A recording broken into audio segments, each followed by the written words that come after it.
Good morning everyone. दोस्तों, आज है मई 3, 2023 और हम लोग करेंगे द हिंदू न्यूज़पेपर के एनालिसिस। मेरा नाम है सत्येंद्र चौधरी और फिर से आज आपके लिए कुछ टॉपिक्स लेके आया हूँ। कुछ टॉपिक्स रिपीटेड है, कुछ टॉपिक्स नए हैं। जैसे आप बात करें, डॉलर एक दुनिया की रिजर्व करेंसी है और दुनिया की सबसे पावरफुल करेंसी है। ये टॉपिक हम लोग ने लास्ट वीक भी किया था, लेकिन आज इसके अंदर दो तीन पॉइंट कुछ एक्स्ट्रा ऐड हम लोग कर सकते हैं, तो आप अपने नोट्स को अपडेट कर सकते हो। उसके बाद गिग इकोनॉमी क्या होती है, प्लेटफॉर्म वर्कर्स क्या होते हैं, ये टॉपिक हम लोग ने 3 दिन पहले भी किया था। तो यहाँ पे भी कुछ अपडेट आप अपने एग्जिस्टिंग नोट्स के अंदर कर सकते हो। देखिए, यही फायदा होता है न्यूज़पेपर पढ़ने का। हर बार आपको टॉपिक मिलता है, दो तीन एक्स्ट्रा पॉइंट मिलते हैं, आपके नोट्स लगातार एनरिच होते रहते हैं, अपडेट होते रहते हैं। तो ये तो टॉपिक अपडेट रहेंगे। उसके अलावा WTO वर्सेज इंडिया। WTO ने इंडिया के अगेंस्ट में कुछ वर्डिक्ट वहां पे सुनाया है, कुछ फैसला सुनाया है, उसके बारे में बात करेंगे। ये हमारे लिए एक नया टॉपिक हो सकता है, हालांकि थोड़ा सा टेक्निकल है, लेकिन फिर भी काफी इंपॉर्टेंट लगा मुझे एग्जाम के पर्सपेक्टिव से। तो सोलह पंजाब के अंदर 11 डेथ हुई है। अनफॉर्चुनेटली एक डिजास्टर वहां पे हुआ है और एक टॉक्सिक गैस की वजह से वो डेथ हुई है। तो आज थोड़ा सा हम लोग डिजास्टर मैनेजमेंट के पर्सपेक्टिव से ये पढ़ने वाले हैं GS पेपर 3 से। उसके बाद स्वच्छ भारत मिशन ODF+ अवार्ड के बारे में बात करेंगे। ये छोटा सा टॉपिक है, प्रीलिम्स के लिए 2 लाइन का टॉपिक है। उसको लैंग्वेजेस के बारे में बात करेंगे। भैया, हमारे जो सुप्रीम कोर्ट है और हमारा जो हाई कोर्ट है, वहाँ पे इंग्लिश लैंग्वेज का ही यूज क्यों किया जाता है? क्या किसी और लैंग्वेज का यूज किया जा सकता है? अगर किया जा सकता है तो उसके प्रोविजंस क्या हैं? और कौन कौन से स्टेट में अपार्ट फ्रॉम इंग्लिश दूसरी लैंग्वेज का यूज किया जाता है? तो इनके बारे में बात करेंगे। दो तीन टॉपिक नए वाले हैं, कुछ टॉपिक जो है पुराने वाले हैं, तो उसके हिसाब से हम इसको जो है यहाँ पे टाइम देंगे।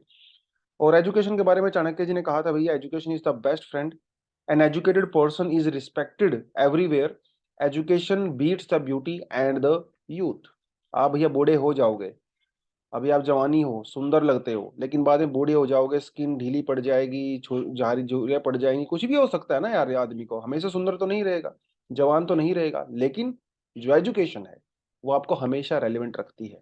और एजुकेशन का मतलब सिर्फ ये नहीं है कि आपने कॉलेज में गए, स्कूल में गए, आपने डिग्री ले ली, हाथ में सर्टिफिकेट आ गया। नो, एजुकेशन का मतलब होता है कि आप अपने आसपास के चीजों के साथ अवेयर हो, आप उसको जो है ग्रेटर गुड के लिए यूज करते हो, आज समाज की भलाई के लिए उसका यूज करते हो। उसका मतलब होता है एजुकेशन। चलिए जी। तो ये बैच के बारे में कल मैंने आपको बताया था, कई सारे स्टूडेंट्स ने कमेंट सेक्शन में किया भी था कि उनको इसके बारे में पहले पता नहीं था, लेकिन अभी आप ज्वाइन कर सकते हो, कैसी बड़ी बात नहीं है। अभी कल से वैसे हमारा कोर्स लॉन्च हो चुका है। अभी 2-3 दिन और एडमिशन चलेंगे, तो कर सकते हो, बिल्कुल किफायती दाम पे है, बहुत ज़्यादा इसका हम लोगों ने प्राइस रखा नहीं है। आराम से 7 to 10 की क्लास का टाइमिंग होता है। अगर आप कॉलेज में जाते हो या वर्किंग भी हो प्रोफेशनल, तब भी आप आराम से इसको ज्वाइन कर सकते हो, क्योंकि एक बार आपका सिलेबस ओवर हो जाता है तो काफ़ी कॉन्फिडेंस आ जाता है कि मैंने सिलेबस कवर कर लिया है। उसके बाद आप सेल्फ स्टडी करिए, आंसर राइटिंग प्रैक्टिस करिए, मेंटरिंग करिए, टेस्ट सीरीज लगाइए, मॉक टेस्ट वगैरह लगाइए। वो एडिशनल आप जो है काम आराम से कर सकते हो। तो स्पेशली जो स्टूडेंट्स जॉब के जॉब जाते हैं या कॉलेज में हैं, उनके लिए एक बहुत बड़ी अपॉर्चुनिटी है ये। चलिए जी। 11 dead after inhaling toxic gas in Ludhiana. ये बड़ा ही दर्दनाक सा एक केस हुआ। और गैस का नाम आपको पता होना चाहिए, हाइड्रोजन सल्फाइड। और ये लुधियाना में हुआ। लुधियाना में वहां पे हुआ जहां पे काफी ज्यादा पॉपुलेशन थी। और ये अनफॉर्चुनेटली जितने भी लोगों की डेथ हुई है, सब माइग्रेंट वर्कर्स हैं। कुछ यूपी से हैं, कुछ बिहार से हैं। तो इनकी भैया डेथ हो गई है। तो इसके बारे में तो खैर अभी कार्रवाई चल रही है, क्या पूरा मामला हुआ, कैसे हुआ, उसमें विक्टिम्स की पहचान तो हो चुकी है खैर, लेकिन क्यों वो गैस लीक हुई, वो सारी चीजें तो हम लोग थोड़ा बाद में करेंगे। लेकिन यस, नेचुरल डिजास्टर के बारे में आपको पता होना चाहिए। ये नेचुरल डिजास्टर नहीं है, ये एक इंडस्ट्रियल डिजास्टर है। पहली बात तो ये हाई कट गया है तो बाद में आप इसको लगा लेना। इंडस्ट्रियल डिजास्टर का मतलब होता है these are the disasters originating from technical technological और इंडस्ट्रियल एक्सीडेंट, जैसे भोपाल के अंदर हुआ था। डेंजरस प्रोसीजर्स, भोपाल के अंदर से मैं एग्जांपल दे सकते हो। इंफ्रास्ट्रक्चर फेलियर, आप जैसे इसमें एग्जांपल दे सकते हो, आप इसमें चेरनोबिल का एग्जांपल दे सकते हो, राइट। इंफ्रास्ट्रक्चर फेलियर हुआ। Certain human activities, human error भी हो सकता है, जिसकी वजह से होता है लॉस ऑफ लाइफ और injury, property damage, social and economical disruption और इवन एनवायरमेंटल डिग्रेडेशन। जैसे फुकुशिमा का एग्जांपल दे सकते हो, चेरनोबिल का एग्जांपल दे सकते हो, भोपाल का एग्जांपल दे सकते हो। एक आइलैंड डिजास्टर भी हुआ था अमेरिका के अंदर, वो भी नेचुरल इंडस्ट्रियल डिजास्टर ही था। तो इस तरह कुछ 4 माइल करके कुछ उस आइलैंड का नाम हुआ करता था, उस जगह का। तो ये तो हो गया आपका इंडस्ट्रियल डिजास्टर।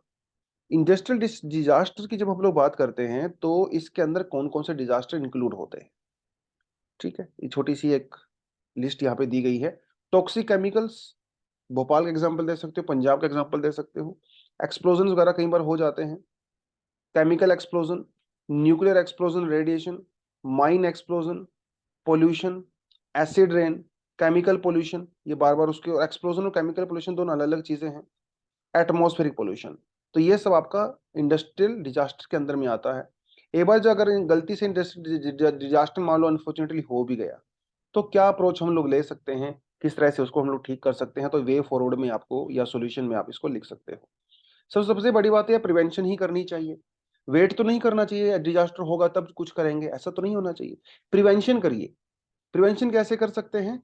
रिस्क मैनेजमेंट करके, कि यार ये जो जैसे मान लो कोई फैक्ट्री है, वो आपके बिल्कुल शहर के बीचों बीच है, पॉपुलेशन आसपास ज्यादा है।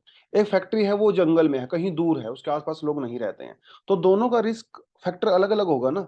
तो पहले तो आपको रिस्क फैक्टर की जरूरत है, अब वो पहचानिए। अर्ली वार्निंग सिस्टम डेवलप करिए। ठीक है, अपने कुछ ऐसी टेक्नोलॉजी का कुछ यूज करिए जिससे पहले ही आप वार्निंग दे सको। डिटेक्शन वगैरह करने की रिक्वायरमेंट है, तो प्रिवेंशन सबसे जरूरी है। Prevention is better than the cure. बीमार होने से पहले अगर हम लोग प्रिवेंशन कर लेते हैं तो बीमार होंगे ही नहीं। रादर देन बीमार होने के बाद हॉस्पिटल में जाके दवाई लेने से अच्छा भैया पहले ही थोड़ा सा ध्यान रखें अपने खाने पीने का, सेहत का। और बाई चांस मान लो फिर डिजास्टर हो भी गया, तो उसके लिए कम से कम प्रिपेयर तो रहना चाहिए ना। Education and training, knowledge management, community awareness, human resource development training वगैरह दीजिए लोगों को। राइट। तो पहली बात तो कोशिश करें आग ना लगे, लेकिन आग अगर लग गई तो उसके लिए तैयार रहना चाहिए। इंफ्रास्ट्रक्चर डेवलपमेंट की बहुत जरूरी है। Basic infrastructure, institutions, networking and all that, बड़ी बड़ी बातें हैं। Response, relief and the rehabilitation of course, ये बहुत जरूरी होता है। मतलब जैसे होता है ना, फिल्मों में दिखाते हैं कि क्राइम होने के बिल्कुल बाद में पुलिस आती है ना, कि सबसे आखिर में आती है। वो नहीं होना चाहिए। रिस्पॉन्स एकदम प्रोएक्टिव होना चाहिए। सबसे बड़ी बात तो ये है। फिर आप रिलीफ दीजिए लोगों को जिनकी वहां पे डेथ हुई है, इंजरी हुई है, डिस्प्लेसमेंट हुआ है, उनको रिलीफ दीजिए अलग अलग तरीके से, है ना। उनकी खाने पीने की सुविधा, उनकी शेल्टर वगैरह की चीजें करिए। रिहेबिलिटेशन करिए बाद में उन लोगों का। राइट। पोस्ट डिजास्टर डॉक्यूमेंटेशन भी बहुत जरूरी है, ताकि फ्यूचर में अगर इस तरह का डिजास्टर आता है तो उसके लिए हम लोग पहले से तैयारी कर सकें। सब चीजें जरूरी होती हैं। तो these are some of the solutions way forward that you must write in your answer, and these are the definition of the natural disaster, and these are the disasters which include under the industrial disaster. तो यहाँ से बढ़िया सा question आपका आराम से बन सकता है मेंस में। डिजास्टर, इंडस्ट्रियल डिजास्टर क्या होते हैं, आजकल काफी कॉमन फिनोमिना हो गया है, तो दो तीन एग्जांपल आप दे सकते हो यहाँ पे।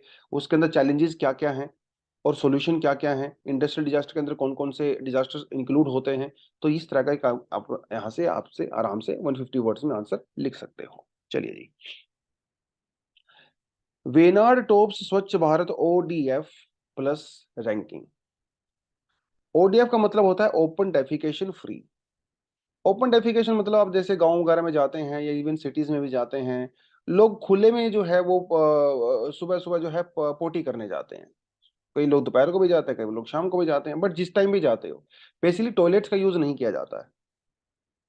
पहली बात तो टॉयलेट है ही नहीं। अगर टॉयलेट है भी तो उसका यूज बहुत कम करते हैं। आज भी हमारे यहाँ पे वो पुराने जमाने के हिसाब से लोग बाहर जाते हैं लोटा लेके, और वो सब चीजें होती हैं। मूवी भी अक्षय कुमार की बनी हुई है इस चीज के ऊपर ना, टॉयलेट एक प्रेम का था, उसमें आपने देखा होगा। तो बिल्कुल सोसाइटी की सच्चाइयां दिखाई गई हैं। लोग आज भी पसंद नहीं करते हैं कि घर में टॉयलेट हो। लोग का यही कहना है कि भैया जिस घर में तुलसी होगी वहां पे टॉयलेट नहीं होना चाहिए, इस तरह की जो है बातें की जाती हैं। लेकिन स्वच्छ भारत मिशन जो हम लोग ने चलाया, और स्वच्छ भारत मिशन का हम लोग सर्वेक्षण करते हैं हर साल, जिसके अंदर लोग देखते हैं भैया कौन कौन सी डिस्ट्रिक्ट जो है वहां पे टॉप पे आई है। तो इस बार के अगर अचीवर्स की हम लोग देखें तो वेनाड जो है वो पहले नंबर पे है केरला में।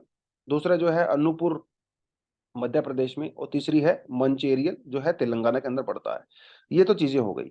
उसके अलावा परफॉर्मर्स आप यहाँ पे देख सकते हो, ये तो अचीवर्स हो गए जिसको 3 स्टार मिले हैं। तो ये अलग अलग तरीके से मिलते हैं, देखिए ठीक है। एस्पिरेंट्स, परफॉर्मर्स, अचीवर्स और हाई अचीवर्स। हाई अचीवर्स में कौन कौन से आ गए आपका? मंगन सिक्किम के अंदर, जगतियाल तेलंगाना, और पेडीपल्ली तेलंगाना के अंदर आ गया। तो मतलब ये बेस्ट परफॉर्मेंस तो यहाँ भी चले गए आपके। स्वच्छ भारत मिशन के बारे में छोटी छोटी इन्फॉर्मेशन वैसे आपके पास पहले से होगी, कोई नया कंटेंट ऐसा चाहिए है नहीं। स्वच्छ भारत मिशन पहले हम लोगों ने ग्रामीण चलाया, फिर हम लोगों ने शहरी भी चलाया था, अर्बन भी चलाया था। और 2014 में जब नई सरकार आई थी तो गांधी जी के जन्मदिन पे इसको चलाया गया था, जिसमें हमारा ये टारगेट था कि 2019 तक हम लोग इंडिया को ओपन डेफिकेशन फ्री करेंगे और 100% साइंटिफिक मैनेजमेंट करेंगे म्युनिसिपल सॉलिड वेस्ट का। तो ये था हमारा टारगेट, राइट, ओपन डेफिकेशन करना एंड ऑल दैट। वो सब चला गया, 2019 चला गया। जो मिशन था हमारा वो काफी अच्छा काम किया स्वच्छ भारत मिशन में, ऑफ कोर्स आपको अच्छे से पता ही है, लेकिन 100% अचीवमेंट हमें नहीं मिली। तो फिर हम लोग इसका सेकंड फेज चलाया। सेकंड फेज चलाया 2020-21 से लेके 2024-25 तक, इसका सेकंड फेज है। इसके लिए काफी ज्यादा पैसा भी अलॉट किया गया। यहाँ पे हमारा मेजर जो फोकस था वो ओपन डेफिकेशन पे नहीं था, क्योंकि ओपन डेफिकेशन ऑलरेडी लगभग हम लोगों ने अचीव कर लिया था। यहाँ पे जो फोकस था वो ज्यादातर था सॉलिड और लिक्विड वेस्ट मैनेजमेंट के ऊपर, और हर गांव को, हर पंचायत को इसके अंदर इंक्लूड करना था। तो ये हमारा सेकंड फेज है जो अभी भी चल ही रहा है। और कोविड की वजह से टारगेट थोड़ा सा पीछे चल रहा है, लेकिन लेट्स होप के 2-3 साल में हम इसको भी यहाँ पे अचीव कर लें। तो ये कुछ थोड़ा स्वच्छ भारत मिशन के बारे में हमको पता होना चाहिए। जो सर्वे किया जाता गया स्वच्छ भारत मिशन के बारे में, बिल और मिलिंडा गेट्स फाउंडेशन ने किया था कुछ साल पहले ये। तो ये देखने के लिए भैया क्या स्वच्छ भारत मिशन में एक्चुअली में कुछ सक्सेसफुल मिला है कि नहीं मिला है, क्योंकि टॉयलेट्स वगैरह घर में बनाए गए, कई बार जो है 3-4 घरों को मिला के एक टॉयलेट बनाया गया, तो महिलाओं के लिए स्पेशली एक तो बहुत वरदान साबित हुआ। महिलाएं जब बाहर जाया करती थी मॉर्निंग में या इवनिंग में टॉयलेट के लिए, तो सेक्सुअल हैरेसमेंट और वो सब चीज़ें, problems you know very well कि वो सब चीज़ें होती थी, राइट। अभी भी वो जगह होती है, बट यस काफ़ी समय उसकी कमी आई है। जैसे कि मिलिंडा गेट्स की देख सकते हो, इन्होंने यूनिसेफ के साथ मिलकर सर्वे किया था। 93% वीमेन जो है वो सेफ फील करती हैं, क्योंकि वो बाहर नहीं जाती हैं, उनका असोल्ट वगैरह नहीं होता है। 91% वीमेन कम से कम उनका दिन में 1 या 2 घंटा सेफ होता है, क्योंकि दूर जाना पड़ता था डेफिकेशन के लिए, अभी वो घर पे ही हैं, समय बच गया, उसमें उनको आराम मिल सकता है, घर के दूसरे काम कर सकती हैं। 88% वीमेन घर में टॉयलेट होने को बड़ा प्राउड फील करती हैं कि मेरे घर में टॉयलेट है। तो ये बड़ी ओब्वियस सी बात है, गर्व की फीलिंग है। आप बाहर जाते हो वो सब चीजें करते। 93% women felt that they need not have to stop eating to control the urge to, ये यार कितनी गलत बात है ना। वीमेन पहले कम खाना खाया करती थी, क्योंकि उनको ज्यादा बाहर जाना पड़ता था डेफिकेट करने के लिए। अभी वीमेन कह रही हैं कि उनकी न्यूट्रिशनल इंटेक भी बेटर हो गया है। अब वो पहले, अब उनको सोचना नहीं पड़ता है कि मुझे खाना नहीं खाना है, अब आराम से खाना खाती हैं, उनको पता है घर के अंदर टॉयलेट है, आराम से डेफिकेट कर सकती हैं। 81% वीमेन ने ये कहा they need not worry about privacy while changing menstrual hygiene material any more, है ना। आपको सैनिटरी पैड वगैरह चेंज वगैरह सब करना है तो आप आराम से टॉयलेट में कर सकते हैं। 93% women no longer fear contracting infections by not going out with open. Of course बाहर जाओगे तो बैक्टीरिया इन्फेक्शंस वगैरह बहुत सारी चीजें होती हैं, डिसीज वगैरह होते हैं। तो ये इससे पता चलता है कि भाई स्वच्छ भारत मिशन का कितना जबरदस्त सक्सेस मिला है ना। और आने वाले टाइम में डेफिनेटली और भी ज्यादा होगा। चलिए जी, regional language should be used in all states court, तो ये तो हमारे लॉ मिनिस्टर जी हैं, तो ये काफी न्यूज में रहते हैं, कुछ ना कुछ बयान करते रहते हैं। तो इन्होंने भी ये कहा है कि भाई हमारे जो हाई कोर्ट्स हैं, हाई कोर्ट्स के अंदर वहाँ की जो लोकल लैंग्वेज है वो यूज होनी चाहिए रादर देन इंग्लिश। महाराष्ट्र में हो तो मराठी यूज होनी चाहिए, अगर आप तमिलनाडु में हो तो तमिल यूज होनी चाहिए, ऐसे इन्होंने कहा। हालांकि इन्होंने ये भी कहा कि Hindi is our national language so we should be speak and think in Hindi. हालांकि इंग्लिश हमारी नेशनल लैंग्वेज नहीं है, ये एक लॉ मिनिस्टर ऐसा बोल रहे हैं तो अपने आप में बड़ी अजीब सी बात है। बट एनीवेज, तो उन्होंने कहा है कि भाई स्टेट्स के अंदर वो यूज होना चाहिए लोकल लैंग्वेज, लेकिन ऐसा होता नहीं है। हमारे यहाँ पे हाई कोर्ट्स के अंदर और सुप्रीम कोर्ट के अंदर तो खैर इंग्लिश ही चलती है, हाई कोर्ट के अंदर भी इंग्लिश ही चलती है। लेकिन इंडिया में 5 हाई कोर्ट ऐसे हैं जहाँ पे हिंदी भी यूज की जाती है, जैसे उत्तर प्रदेश, बिहार, राजस्थान, मध्य प्रदेश वगैरह में।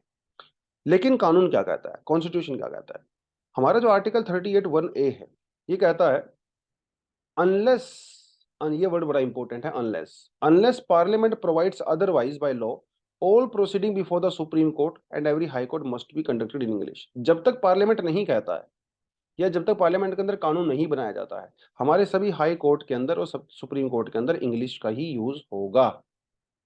ये बड़ी बात है, और यही हुआ है। अब तक पार्लियामेंट के अंदर कोई भी ऐसा कानून नहीं बना है, इसलिए इंग्लिश यूज होती है। लेकिन आर्टिकल 348(2) क्या कहता है, ये कहता है कि भाई गवर्नर ऑफ द स्टेट में with the prior consent of president authorize the use of Hindi और any other language used for any official purpose in proceedings before the high court. ये सुप्रीम कोर्ट की बात नहीं कर रहा, हाई कोर्ट की बात कर रहा है।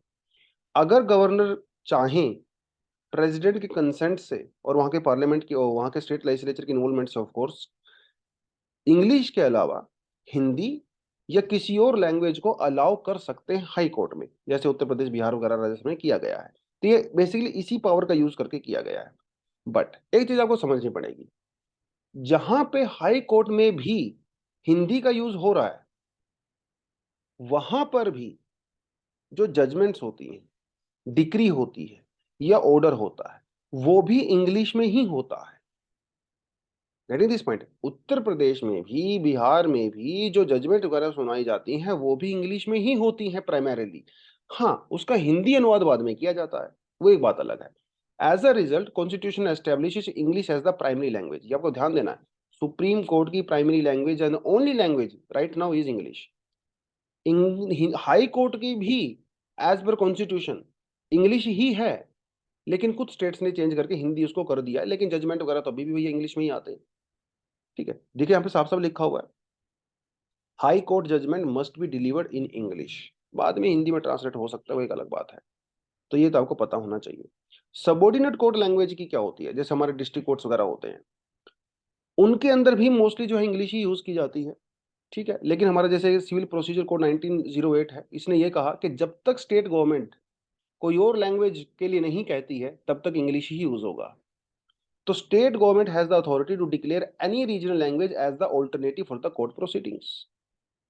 इसका मतलब ये हुआ, लेकिन जो हमारे सबऑर्डिनेट कोर्ट्स हैं वहां पर भी जो जजमेंट्स रहती हैं, ऑर्डर्स वगैरह होते हैं, वो भी इंग्लिश में ही होते हैं, बाद में उसकी ट्रांसलेशन वगैरह कर दी जाती है। तो record of the evidence must be done in the state official language. जो रिकॉर्ड ऑफ एविडेंस होता है, एविडेंस वगैरह की जो चीजें होती हैं वो वहाँ की स्टेट ऑफिशियल लैंग्वेज में अंदर ही होती हैं। ठीक है, तो ये कुछ कुछ चीजें आपको इसके बारे में पता होना चाहिए, राइट। चलिए, लेकिन इंग्लिश का यूज क्यों किया गया, ये भी तो एक बड़ी बात है। देखिए, पहली बात तो हमारे यहाँ पे जो कानून की पढ़ाई होती है वो मोस्टली इंग्लिश में ही होती है। हमारे जो जज होते हैं, जो लॉयर्स होते हैं, वो भैया हिंदी समझते ही नहीं, राइट। तो कैसे आप हिंदी में बात ही नहीं कर सकते, समझ ही नहीं सकते, तो इसलिए इंग्लिश एक कॉमन लैंग्वेज का यूज किया गया ऑल ओवर इंडिया, क्योंकि हमारे जजेस तो यहाँ से वहाँ ट्रांसफर होते ही रहते हैं, है ना। तो ये एक बहुत बड़ी बात है। और ये जो ब्रिटिश समय से जो प्रैक्टिस चली आ रही है, तो इंग्लिश एक कानून की लैंग्वेज बन गई है।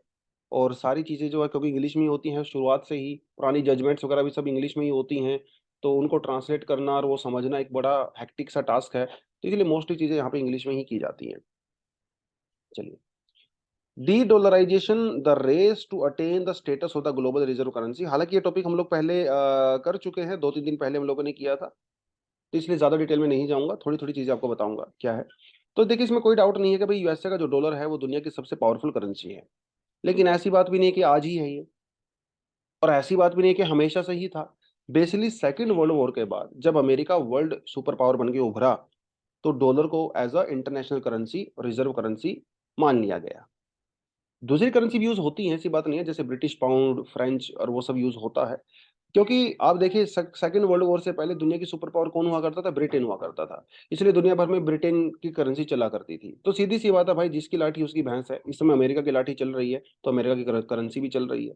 एक समय ऐसा आएगा, हो सकता है चाइनीज या इंडियन या कोई और करेंसी भी चले, we never know that. But yes, but countries क्योंकि डॉलर के ऊपर डिपेंडेंट हो गई हैं, तो कुछ कंट्री चाहती हैं कि भैया वो डॉलर के ऊपर उतना डिपेंडेंट ना रहें और वो कुछ यू नो अल्टरनेटिव तरीका निकालें। तो उसी के बारे में बेसिकली यहाँ पे बात की गई है, replacement of the US dollar. Reserve currency का मतलब क्या होता है, रिजर्व करेंसी का मतलब होता है जो कि बहुत ज्यादा यूज होती है क्रॉस बॉर्डर ट्रांजैक्शन में। मतलब आपको इंपोर्ट करना है, एक्सपोर्ट करना है, तो डॉलर के थ्रू ही किया जाता है। और रशिया यूक्रेन वॉर जब चला, तो रशिया के ऊपर सैंक्शंस लगाए गए अमेरिका की तरफ से। तो कई देश ऐसा भी सोच रहे हैं कि भाई क्योंकि अमेरिका डॉलर को एज अ वेपन के तौर पर यूज करता है, तो इसीलिए उनको दूसरे तरीके यूज करने चाहिए। जैसे म्यांमार को आप देख लीजिए, म्यांमार के ऊपर भी सैंक्शंस लगा रखे हैं, ईरान के ऊपर भी लगाए हुए हैं, इराक के ऊपर भी लगाए हुए हैं। तो ये कंट्रीज चाहती हैं कि भी डॉलर का यूज ना करें। क्योंकि आप ये समझ लीजिए, दुनिया में कहीं पे भी डॉलर की अगर ट्रांजैक्शन होती है, तो अमेरिकन बैंक्स के होके ही जाती है। तो अमेरिका को पता रहता है कि डॉलर कहाँ जा रहा है, कहाँ नहीं जा रहा है, एक एक डॉलर का पाई पाई का हिसाब उनके पास होता है। तो चाइना कुछ समय से कोशिश कर रहा है कि चाइना की जो करेंसी है युआन, वो यूएस की करेंसी को रिप्लेस कर दे। लेकिन क्या ऐसी पॉसिबिलिटी है या नहीं है, ये अपने आप में बड़ा क्वेश्चन मार्क है। लेकिन रिजर्व करेंसी के होने बड़े एडवांटेज होते हैं। जैसे पहले ब्रिटिश पाउंड हुआ करता था, ऑल दैट। क्या एडवांटेज होते हैं रिजर्व करेंसी के? भाई सीधी सी बात है, रिजर्व करेंसी अगर आपकी कंट्री है, इसका मतलब सभी कंट्रीज उसको एक्सेप्ट करती हैं। जब डॉलर को, दुनिया की आप किसी भी कंट्री में चले जाइए, डॉलर हर जगह पे एक्सेप्ट किया जाता है। इसका अमेरिका को बड़ा बेनिफिट है। अमेरिका को एक अनफेयर प्रिविलेज मिलता है। अमेरिकन करेंसी को, आपके पॉकेट में अगर डॉलर पड़ा हुआ है ना, तो भाई आप सरताज हो। ऑब्वियस सी बात है। अमेरिका को ये बेनिफिट मिलता है कि अमेरिका अपनी करेंसी का यूज करके कुछ भी परचेज कर सकता है। अब आप रुपए को लंदन में जाके जो है पिज्जा नहीं खरीद सकते, क्योंकि उसको एक्सेप्ट ही नहीं करेंगे। आप वेपन्स नहीं खरीद सकते, आप पेट्रोल डीजल नहीं खरीद सकते, लेकिन डॉलर से खरीद सकते हो। तो डॉलर सिर्फ एक करेंसी नहीं है, ये एक एसेट है। जैसे गोल्ड होता है, डायमंड होता है, ये एसेट है। और अमेरिका को बड़ा बेनिफिट है इससे, क्योंकि सारी दुनिया जब पैसे की डिमांड करती है, तो अमेरिका इसको प्रिंट कर सकता है जितना मर्जी चाहे। सभी डिमांड कर रहे हैं, तो डॉलर की डिमांड कभी खत्म नहीं होती है, सप्लाई खत्म हो जाती है। हाँ, इससे एक नुकसान तो होता है कि करेंसी का डीबेसमेंट होता है, लेकिन यू नो वेरी वेल कि जब तक डिमांड और सप्लाई के बीच में बैलेंस चल रहा है, तब तक अमेरिका को कोई दिक्कत नहीं है। वो जितना मर्जी पैसा छाप सकता है। और जब कोई कंट्री ज्यादा पैसा प्रिंट करती है, तो उसे बोलते हैं एक्सपेंशनरी मॉनेटरी पॉलिसी। अब हम इंडिया का एग्जांपल ले लीजिए। अगर हमारा रिजर्व बैंक बहुत पैसा प्रिंट कर देता है, तो उससे हमारी कंट्री में इन्फ्लेशन हो जाता है, क्योंकि वो पैसा हमारे देश में ही रहता है। लेकिन अगर अमेरिका पैसे को प्रिंट करता है, तो अमेरिका में इन्फ्लेशन कम, उसके ऊपर उतना इंपैक्ट नहीं पड़ता, क्योंकि अमेरिका सिर्फ अपनी कंट्री के लिए प्रिंट नहीं करता है, वो दुनिया के लिए प्रिंट करता है। तो ये उसको बड़ा ज्यादा बेनिफिट होता है। हालांकि यूएस का जो सेंट्रल बैंक है, वो टाइम टू टाइम डॉलर की सप्लाई को कम या ज्यादा कर सकता है, जैसे उसको लगता है कि वैल्यू ऊपर नीचे जा रही है। बट स्टिल अमेरिका को बड़ा बेनिफिट है इस चीज का, है ना। वो एक्सपेंशन कर सकता है और प्रिंट कर सकता है, करता भी है अमेरिका, ऐसी बात नहीं है। अमेरिका के ऊपर ये आरोप लगाए जाते हैं कि वो डॉलर को बहुत ज्यादा प्रिंट करता है। तो यूएसए की डॉलर की पॉपुलैरिटी की अगर हम लोग बात करें, तो इनका ये कहना है कि भैया देखिए, अभी कोई ऐसी करेंसी आसपास नजर नहीं आती है जो कि अमेरिका की करेंसी को चैलेंज करे। इन्होंने एक एग्जांपल भी दिया था इंडिया और रशिया का। वोस्त्रो अकाउंट वगैरह के टॉपिक हम लोगों ने अच्छे से किया था, कि इंडिया और रशिया जो है रूपी के अंदर ट्रेड करेंगे। इंडिया जो भी ऑयल वगैरह खरीदेगा रशिया से, वो रूपी में खरीदेगा। लेकिन ये भी ज्यादा सक्सेसफुल नहीं हो पाया। अब आप सोच के देखिए, इंडिया एक तरफ है, रशिया एक तरफ है। हम लोग रशिया से खूब सारा ऑयल, नेचुरल गैस परचेज करते हैं, और बदले में रशिया क्या देते हैं? रुपी देते हैं। अब रशिया के ऊपर इतना रुपी हो गया है बेचारों के पास, अब उनका रुपी कोई एक्सेप्ट ही नहीं करता इंडिया के अलावा। और क्योंकि हमारे बीच में ट्रेड डेफिसिट है, इंडिया रशिया से इंपोर्ट ज्यादा करता है, इंपोर्ट एक्सपोर्ट बहुत कम करता है। तो अमेरिका, रशिया बेचारा अपने बैंकों के अंदर रुपया पड़ा हुआ है, उसका कोई यूज ही नहीं है। ना उसको पाकिस्तान एक्सेप्ट करता, ना चाइना एक्सेप्ट करता, ना दुनिया की कोई कंट्री उसको एक्सेप्ट ही नहीं करती है। तो इसी वजह से रशिया ने मेरी इंडिया को कहा कि भाई रुपया वगैरह बंद करो, मुझे तो डॉलर में ही पैसा चाहिए। चाहे रशिया और अमेरिका कितने ही बड़े दुश्मन हों, लेकिन आज भी रशिया के अंदर डॉलर को ही एक्सेप्ट किया जाता है। क्योंकि भैया रुपए का आप अचार डालोगे क्या है, जब रुपया कोई एक्सेप्ट ही नहीं करेगा। तो सबसे बड़ी बात ये है, अमेरिका की जो पॉपुलैरिटी है ना डॉलर की, सबसे बड़ी बात ये है कि dollar as a asset, asset है, रादर देन करेंसी। आज भी दुनिया के जो मोस्टली इन्वेस्टर्स हैं, उनका डॉलर के अंदर बहुत भरोसा है, बहुत भरोसा है। और यूएसए, हालांकि यूएसए की जो ट्रेड है मोस्टली कंट्रीज के साथ, वो डेफिसिट में जाती है। एक्सेप्ट वन 1971 के अंदर वो सरप्लस में गई थी। बट उसके बावजूद भी अमेरिका को अपनी करेंसी को बहुत स्ट्रोंग रखता है, क्योंकि मोस्टली दुनिया का जो ऑयल ट्रेड वगैरह होती है, वो डॉलर के अंदर ही होती है। और अमेरिका को बड़ा बेनिफिट मिलता है इससे, क्योंकि जो अमेरिका की जो सिक्योरिटीज वगैरह हैं, हर कंट्री अमेरिकन सिक्योरिटी खरीदना चाहती है। वो सिक्योरिटी जब वो खरीदते हैं, तो अमेरिका उससे अपना जो डेट वगैरह होता है उसे चुकता कर देता है, वो सारी चीजें। सबसे बड़ा बेनिफिट ये है कि अमेरिका एक तो डेमोक्रेसी है, वहाँ पे रूल ऑफ लॉ है। वहाँ का जो सेंट्रल बैंक है, वो करेंसी को मैनिपुलेट नहीं करता है। वहाँ की सरकार करेंसी को मैनिपुलेट नहीं करती है। कैपिटलिस्टिक काइंड ऑफ सोसाइटी है, तो फ्री फ्लो ऑफ मनी होता है। चाइना के अंदर वो सब नहीं है। चाइना हालांकि एक सुपर पावर बनती नजर आ रही है, लेकिन आज भी युआन को एज अ रिजर्व करेंसी के रूप में बहुत कम यूज होता है, क्योंकि चाइना की गवर्नमेंट उसको कंट्रोल करती है, उसकी सप्लाई को कंट्रोल करती है, उसकी वैल्यू वगैरह को कंट्रोल करती है। और रूल ऑफ लॉ की चाइना में खैर सबसे बड़ी प्रॉब्लम है, ट्रांसपेरेंसी नहीं है, डेमोक्रेसी नहीं है, वो सारी चीजें। तो आर्टिकल ये कहता है कि भैया अभी तो आप भूल ही जाइए कि कोई और करेंसी अमेरिकन करेंसी को वो रिप्लेस करेगी। हाँ, गोल्ड वगैरह हो सकता है, लेकिन ऐसा कोई फियाट करेंसी कंट्रोल नहीं करेगी। फियाट करेंसी वो करेंसी होती है जो कि कंट्रीज के द्वारा प्रिंट की जाती है, जैसे रुपया हो गया, 5 रुपया, डॉलर, पाउंड वगैरह। आजकल ये मोस्टली करेंसी फियाट करेंसी होती है। Gold is not a fiat currency. ठीक है, चलिए। Why are the Blinkit workers protesting, ये टॉपिक हम लोगों ने पहले कर लिया था।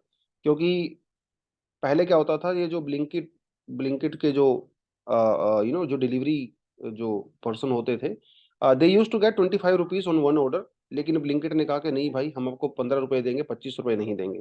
तो उनकी अर्निंग जो है काफी कम हो गई। तो इसलिए वो स्ट्राइक पे चले गए थे। तो ये गिग वर्कर्स हैं हमारे यहाँ पे।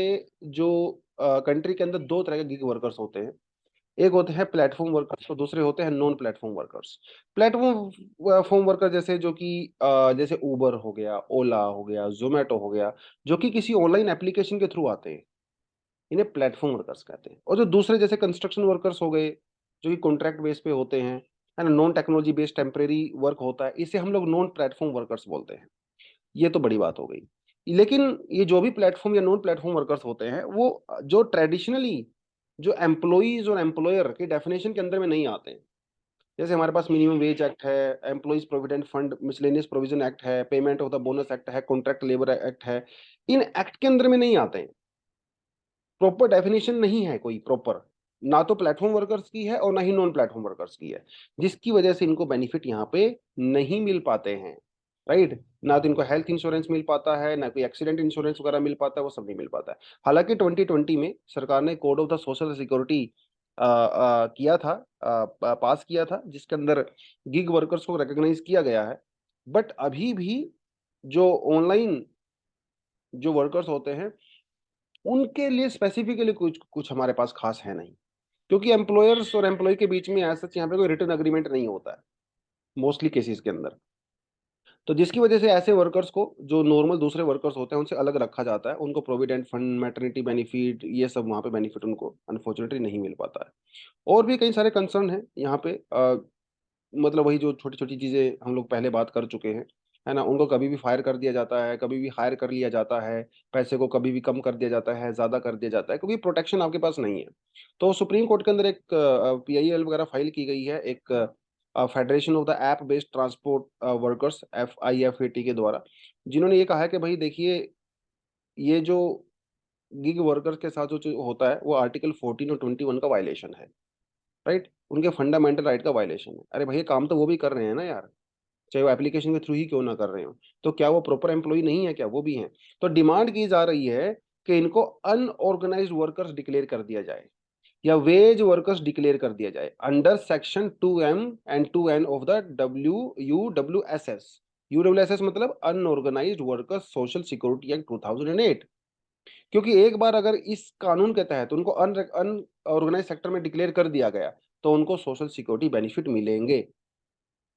बट प्रॉब्लम यही है कि अभी तक ना तो ये ऑर्गेनाइज सेक्टर में है, ना ही अनऑर्गेनाइज सेक्टर में है। तो ना तो वहां का बेनिफिट मिल पाता है, ना वहां का बेनिफिट मिल पाता है।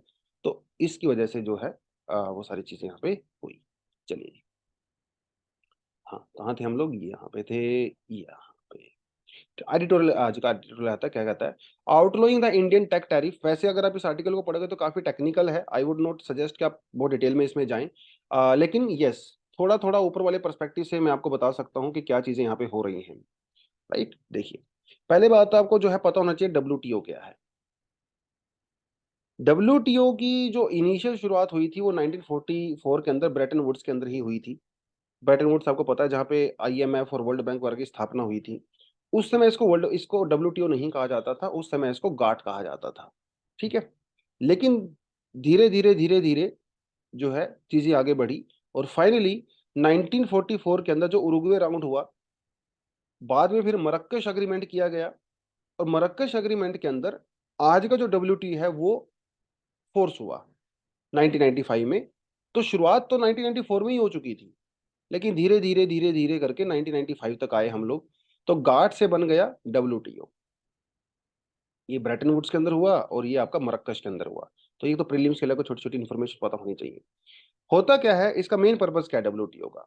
मेन पर्पस WTO का यही है कि जो कंट्रीज के बीच में जो बैरियर है उसको मिनिमाइज करना है, और जो इंटरनेशनल ट्रेड है उसको इंप्रूव करना है, ग्लोबलाइजेशन की तरफ लेके जाना है, बैरियर को मिनिमाइज करना है। ये पर्पस होता है डब्ल्यूटीओ का। डब्ल्यूटीओ के अंदर लेकिन ये पर्पस तो होता है, बट कंट्रीज के बीच में आपस में डिस्प्यूट तो होता ही है भाई। दुनिया की इतनी सारी कंट्री डब्ल्यूटीओ का पार्ट है। तो डिस्प्यूट को सोल्व करने के लिए बनाई गई है एक डिस्प्यूट सेटलमेंट बॉडी। ठीक है। तो मिनिस्ट्रियल जो कॉन्फ्रेंस होती है वो सबसे बड़ी बॉडी होती है। इसके अंदर अगर कोई डिस्प्यूट वगैरह आता है तो वो जाता है डिस्प्यूट सेटलमेंट बॉडी के पास। जैसे मान लो आप यहाँ पे देखिए, अमेरिका और इंडिया का जो है केस गया था अबाउट स्टील टैरिफ। इंडिया ने अमेरिकन स्टील के ऊपर काफी ज्यादा हाई टैरिफ लगा दिए थे। तो वो मामला चला गया था डिस्प्यूट सेटलमेंट बॉडी के अंदर। डिस्प्यूट सेटलमेंट बॉडी का एक पैनल होता है जिसके अंदर 7 मेंबर होते हैं। ये दोनों कंट्रीज के, तीनों कंट्री की जितनी भी कंट्री होती हैं उनके डिस्प्यूट सुनता है और फिर बाद में आपस में वर्डिक्ट सुनाता है। इस पैनल के डिसीजन के अगेंस्ट में आप जो है उसको अपील भी कर सकते हो हायर बॉडी के अंदर। लेकिन ये जो फाइनल अपील होती है, अगर इसने वर्डिक्ट सुनाया और वो आपके खिलाफ चला गया तो आपको वो मानना ही पड़ेगा। जैसे यहाँ पे जो प्रेजेंट केस है वो इंडिया का केस है। यूरोपियन यूनियन, जापान और ताइवान, इन्होंने डब्ल्यूटीओ के डिस्प्यूट रेजोल्यूशन सेटलमेंट पैनल के अंदर इंडिया का कंप्लेंट किया था। ये पैनल, ये मैं इसी की बात कर रहा हूँ, कंप्लेंट किया था। क्यों कंप्लेंट किया था? इनका यह कहना था कि भाई इंडिया मोबाइल फोन्स के ऊपर बहुत ज्यादा इंपोर्ट ड्यूटी लगाता है जो कि डब्ल्यूटीओ के प्रोविजन के अगेंस्ट में है। इंडिया ऐसा क्यों करता है? इंडिया ऐसा करता है कि ताकि हमारी जो डोमेस्टिक मोबाइल मैन्युफैक्चरिंग कंपनीज है उनको प्रोटेक्ट किया जा सके।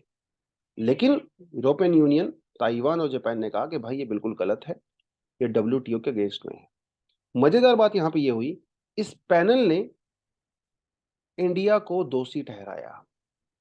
पैनल ने कहा कि आर्टिकल 2 का वायलेशन किया है इंडिया ने, इसलिए इंडिया को ये जो अननेसेसरी जो टैरिफ आपने लगा रखे हैं उसको रिड्यूस करना ही पड़ेगा, ये उन्होंने कहा। देखिए, डब्ल्यूटीओ के अंदर एक सिस्टम होता है जिसे कहते हैं harmonised system of the nomenclature, HSN। जैसे देखो टेक्नोलॉजी की बात है भाई, नई नई टेक्नोलॉजी आती रहती है, नए नए प्रोडक्ट आते रहते हैं। तो इस सिस्टम के अंदर उन हर प्रोडक्ट को लिस्ट में डाला जाता है कि अच्छा ये मार्केट में नया प्रोडक्ट आ गया तो हम लोगों ने यहाँ पे डाल दिया। पुराना प्रोडक्ट को रिमूव कर देते हैं।